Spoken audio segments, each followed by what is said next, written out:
episode of Stardust Crusaders, Jotaro and Polnareff have a bloody battle against the Anubis Blade, a stand without a user. This week's episode was deceptively simple. It was basically just a big 20-minute action scene with Jotaro and Polnareff having to fight against Anubis, who truly revealed himself in this week's episode, and he certainly has a lot of personality. This week's episode immediately picked up from last week's, where Polnareff was literally about to be put on the chopping block and about to have a real close shave. This one guy who was about to give him a haircut and a shave had just been taken over by the Anubis Blade, and I really love the scene where Polnareff backs up in his chair and the guy is about to decapitate him, ends up slamming the blade right into his chest. However, this is not going to end so easily. He gives Polnareff and Jotaro a really tough time. In fact, it isn't until Jotaro ends up smacking the shit out of him and sending him outside is when the real battle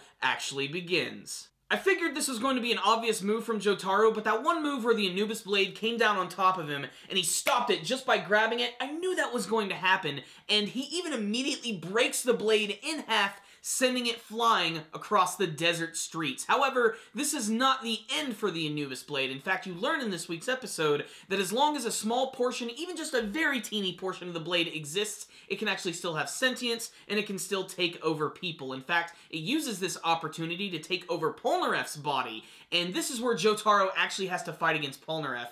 And I thought this was going to be a little cheap at first because not only can the Anubis take over a human body, but can actually take over a human body that already has a stand and use that stand as well. So Jotaro is literally having to fight against two stands at once, both of which happen to be expert sword users. And I especially love when Silver Chariot comes out, it takes the Anubis Blade, and it's using both of its swords at the same time. And this is basically just an excuse to see a lot of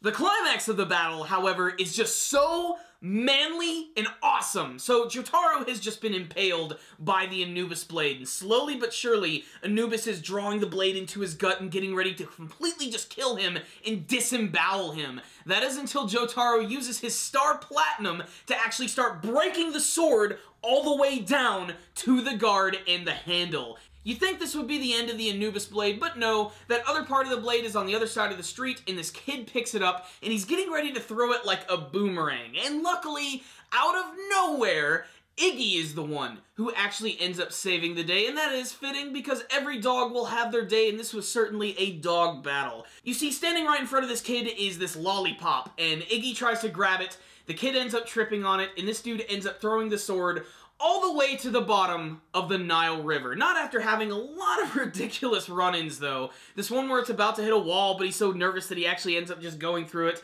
And then he ends up getting the blade stuck in this cow's ass, which is actually on this boat, which ends up going over, bringing him down to the bottom of the Nile River, where he will rest forever or until someone ends up finding him. So what's the rundown on this week's episode of Stardust Crusaders? Very simple, but very fun episode. Just the fact that we got to see Jotaro fight against Polnareff, I think was definitely a highlight. And their abilities are surprisingly similar. Basically, they just punch really fast and use their slashing abilities. However, there was some really great animation cues in this week's episode, which just got me really excited. I think the action scenes in Stardust Crusaders are one of the highlights of the entire series, and that's definitely what made this episode all the more entertaining. I especially just love the entire concept of Anubis, and he even explained that he was forged over 500 years ago, and his original user died. However, he was still able to live. He is a stand without a user, and eventually he was found by Dio in his stand, which is known as the World. I don't even know if they've mentioned this before in the series, but just the fact that they're talking about Dio and showing him and even bringing up his powers just shows that we're getting closer and closer to Dio, and I can't wait to see that, because still, I think the biggest confrontation that I want to see more than anything is Jotaro versus Dio. If only for the fact that Dio's personality, he's so up his own ass about everything, and Jotaro is just not going to stand for any of that.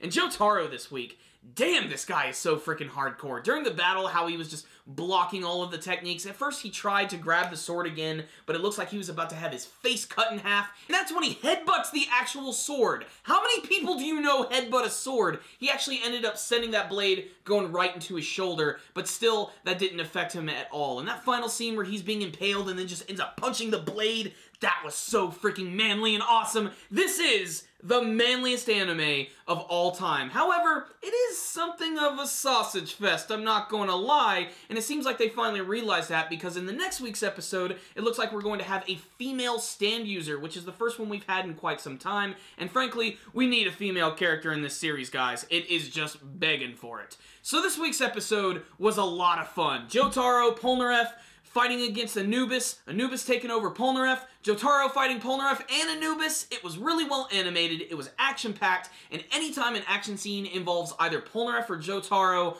I am right on board. They are easily my favorite characters from the series. I have to give the edge to Polnareff, but that's mostly just because I think he's absolutely hilarious, and I just love the design of Silver Chariot. I always have, always will. It's still probably my favorite stand, and you should definitely check out this week's episode, which was bad to the ass. I'm going to give this week's episode a 4 out of 5. It wasn't a perfect episode. It was a very simple one, but it was action-packed, and it was just plain entertaining as hell. Check it out, guys. Good stuff. Thank you guys for watching my review. If you like this video, please give it a thumbs up and like the video. And before you guys leave, please tell me what you thought about this week's episode of Stardust Crusaders. What did you think about the battle between Anubis, Jotaro, and Polnareff? And what do you want to see from the rest of Stardust Crusaders? Remember, guys, if you have not subscribed to our channel, you can do that by clicking on the channel icon right up here. It's super, super easy to do, and that way you can check out all of our latest anime and manga reviews and our brand new podcast show. We just released episode 2, and you should definitely check that out at the end of this video. You guys can also follow us on Facebook and on Twitter, and some cool ways you guys can help support our channel is by using our PayPal link in the description box, or the other good way is using our Amazon Associates link. Whenever you make a purchase on Amazon.com, whether it be anime, DVDs, school books, whatever, it'll actually help support our channel. So if you ever use Amazon, save that as your bookmark link. It'll help us out a lot. But the best way to support our channel is to simply watch our videos, comment on them, and share them with your friends. Thank you guys for watching. Super Kami Guru 9000. Out.